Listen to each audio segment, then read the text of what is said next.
Blackstone Audio presents The Gods of Mars by Edgar Rice Burroughs. Forward. 12 years had passed since I had laid the body of my great-uncle, Captain John Carter of Virginia, away from the sight of men in that strange mausoleum in the old cemetery at Richmond. Often had I pondered on the odd instructions he had left me governing the construction of his mighty tomb, and especially those parts which directed that he be laid in an open casket, and that the ponderous mechanism which controlled the bolts of the vault's huge door be accessible only from the inside. 12 years had passed since I had read the remarkable manuscript of this remarkable man, this man who remembered no childhood, and who could not even offer a vague guess as to his age, who was always young, and yet who had dandled my grandfather's great-grandfather upon his knee, this man who had spent 10 years upon the planet Mars, who had fought for the green men of Barsoom and fought against them, who had fought for and against the red men, and who had won the ever-beautiful Dejah Thoris, Princess of Helium, for his wife, and for nearly 10 years had been a prince of the House of Tardos Mors, Jeddak of Helium.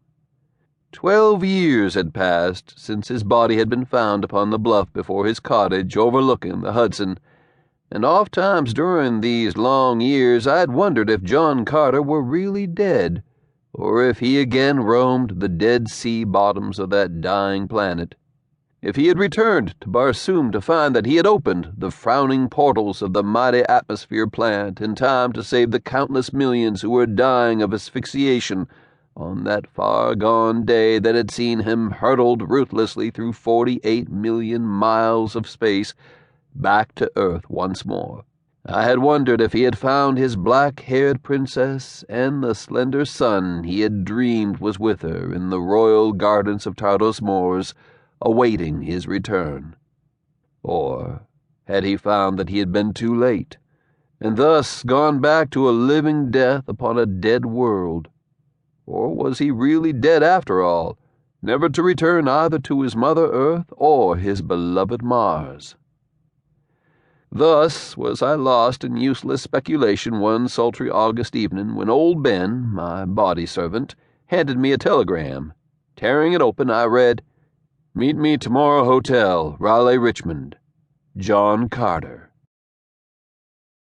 Early the next morning I took the first train for Richmond, and within 2 hours was being ushered into the room occupied by John Carter. As I entered, he rose to greet me, his old-time cordial smile of welcome lighting his handsome face.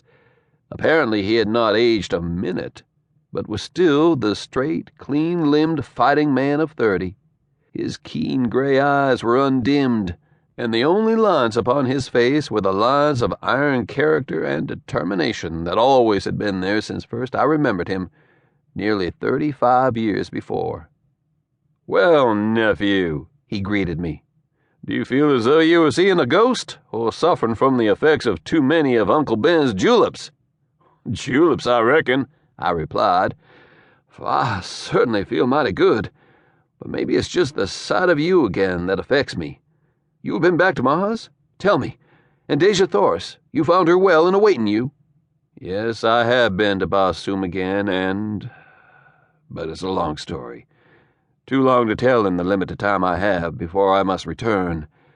I have learned the secret, nephew, and I may traverse the trackless void at my will, coming and going between countless planets as I list. But my heart is always in Barsoom, and while it is there in the keeping of my Martian princess, I doubt that I shall ever again leave the dying world that is my life. I have come now because my affection for you prompted me to see you once more before you pass over forever into that other life that I shall never know, in which, though I have died thrice and shall die again tonight, as you know death, I am as unable to fathom as are you.